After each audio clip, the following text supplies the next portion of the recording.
For me, because I come from a village background, whereby instrumentation was always a solo performance, where a guy will take his guitar, Ayoshela is going to go and court girls across in another ward, and it was that accompaniment that when we are walking long distance, we are playing it until you get there. We wake up at 4 a.m. hoping at 6 by the time the women come to fetch water from the river, he would get there on time. So, but he needs something to accompany them. So he will be taking this guitar and singing that guitar without any accompaniment around it. So there's no rhythm section, there's nothing. And when it finds its expression like that, and then when people begin to listen to it and interpret it, then they would then start playing around it and then giving it that instrumentation accompaniment with spiritual, whether it's Zulu spirituals, and then the sound emerges by that. But we know historically that jazz is an imported invention. It came way back during, some would say, First World War, Second World War, when the soldiers were docking in the Cape. They would stop there and then bringing their instruments and trying to pass time, and started playing. And as they interact with communities, then jazz began to come like that. But for me, the interpretation of jazz is about telling the village daily lived stories through music and through a vast vocabulary of knowledge, whether ukhuluma ngesigodi sangakini or ukhuluma ngeintombi zangakini, and then you're putting that into music and you are interpreting that instrumentally. Some will tell you that the instrumentation was not here. We know that for a fact, but that when the Germans came here to work in the mines, and they came with this concept called musikant, which is now called maskand, which was basically music and all of that. And music came about that. But Tina, what we know is that music was always oral. So that is, to me, would be the African interpretation of jazz. It will be an oral singing where all the vocal harmonies are there, and then people then begin to sing on top of that. So if for instance, Caiaphas was to break to a song that says, "Ay namhlanje inhliziyo yami buhlungu babo, ushiya ngozishiya ingane zami mina." That could have been a keyboard, that could have been a piano, but it became vocal, but that's the instrument that we.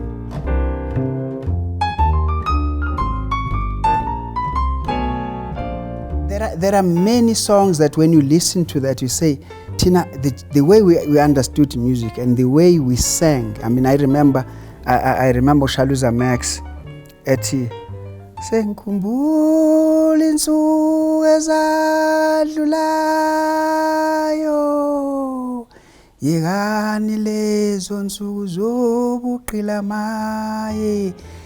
He was singing jazz, but with Zulu spirituals, like angazuthi is war songs. And you can even imagine an old man and starting this song, and then all the others singing behind in preparation to go out to war. And that is what it became what we call amahubo. And you'd call it, but Gitina is called amahubo. In the African American tradition, they would have called it the Negro spirituals, and then eventually then it's called the jazz that we know today.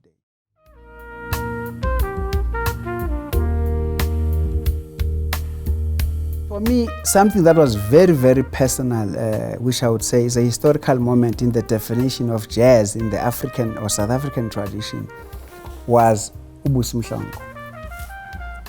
uBusi Mhlongo was somewhere in Holland, and we didn't know much about her as a frontline artist. She used to be called Vicky, as a backing singer, but unbeknown to us, she was busy cooking an album that actually changed how we consumed and listened to jazz, but in an African tradition. She released an album called Busi Mhlongo and Twasa. But why I'm raising that issue is because it's too personal to me, because at that time, I had conceptualized a new sound where I wanted to hear the interpretation of Maskandi around jazz, through jazz. I had formed a group called Bambata, which released 3 albums. And the brief to me was, to the artist, was that in that music, there's only 2 artists who are only allowed to play and sing Maskandi. It was the lead vocalist, and the 2 lead vocalists were also 2 lead guitarists. So they could play a Maskandi song and sing it, but I wanted everyone else around them to interpret it through jazz. I had the late Lulu Gonzana playing drums, and I said to Lulu, I want you to play drums, but in a jazz interpretation. I had Peggy Cause. I said, Peggy, I want you to play guitar. And then I had Hebi Tswaeli, who was bass. I said, you must play bass, but I don't want you to play a Maskandi bass, because I might as well fire you and get someone else who plays Maskandi if I wanted that. And a piano.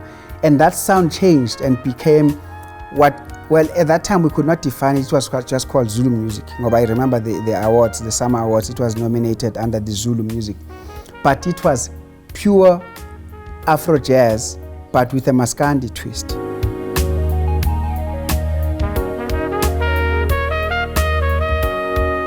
I was at the Cape Town Jazz Festival last year and this year, and I was very clear that I'm here to watch jazz, and I'm not going to watch anything that is pop or anything. And I just said, I think it was at Roses or those 2 venues where they only play jazz. And the thing with promoters is that they depart from how they started in the first place. They first start with a very good business proposal because they are wanting sponsors, or also because they are driven by passion. They want to present jazz. But as they grow, then you start seeing that actually it's not jazz. In South Africa, everything that is called a jazz festival actually is not a jazz festival in this country. There is no jazz festival. I remember one day I went to a jazz festival in Philadelphia, where I saw artists that I used to look up to when I was a kid in the 80s growing up in Umlazi Township. They had about 13 big jazz musicians in a community hall just doing jazz. And maybe we still need to find a spot and a place where jazz can be appreciated. Of course, the other thing is that you can't consume jazz. It's not a mass consumption. A jazz place is a place as small as this, smoky and all of that. And it's about a few people appreciating it. The moment you have 3,000 people, I remember we had, who's the biggest trumpeter in the world from the US, Wynton Marsalis, at Peter Clady's Joy of Jazz in Newtown. In the biggest venue, it was taking 4,500. And I went to Peter, I said, Peter, I know you want to make money, but we are not doing justice to us who want to watch and listen to jazz. You might as well have brought Prince here then, because someone who's sitting far back cannot even enjoy this jazz.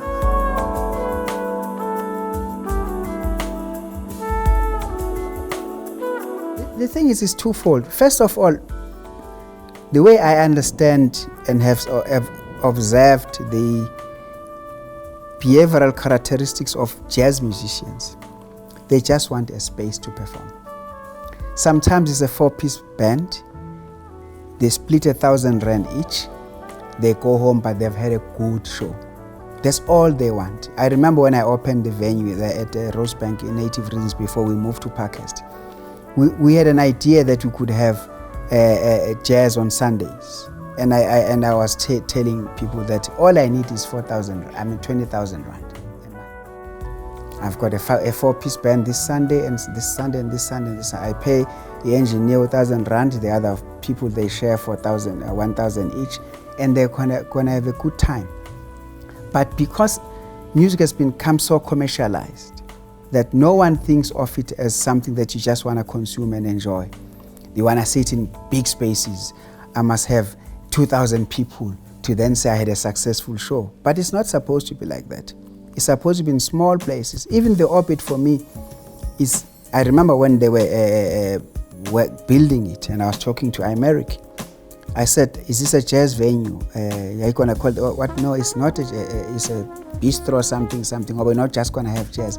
And when I went to look at it, I was like, ish, the spacing of this place is not really great for jazz. You know, it's good for someone who wants to come here and sit and eat and have a conversation while others are performing.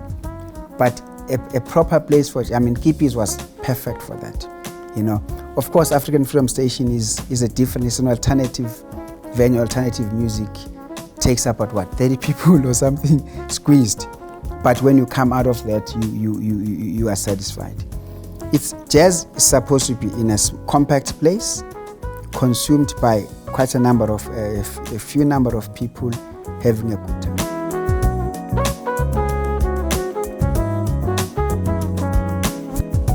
Jazz venues must be destination venues. I'm going there because it's the right place to be at, and I would happen to see a jazz artist. It doesn't matter which artist it is, but I know that when I get there, I'm just going to enjoy good jazz. That's the first thing. If you start selling a venue by saying we're having so and so performing at such and such a place, so it means the next time the next artist performing is not the one that you like, you're not going to go there. You know that the baseline, when it was still in Melville, it was the place to be. Because you knew that as long as I'm at baseline, it was very small, but I'm gonna see good jazz. Kippies was exactly like that, you know. Winnie's is trying in Woodmead, but it's also not programming jazz as such. I've never been to Chairman. I know where the place is, but I've never been to it. But I'm still dying for we also have Nikki's. And Nikki's has survived. Since the 90s, Nikki's has been there. Places are disappearing left and right, and Nikki's is there. And those are the kind of places that we really need to support, you know. And maybe for radio, when radio is programming jazz, of course you're gonna have sound recordings, but maybe we might want to also find a spot where you know that we are broadcasting live in this place, because I know Ukhozi FM was doing that. I don't know what has happened. They were traveling around the country identifying jazz spots, and they will have artists there, and then they will broadcast those artists live. Yeah.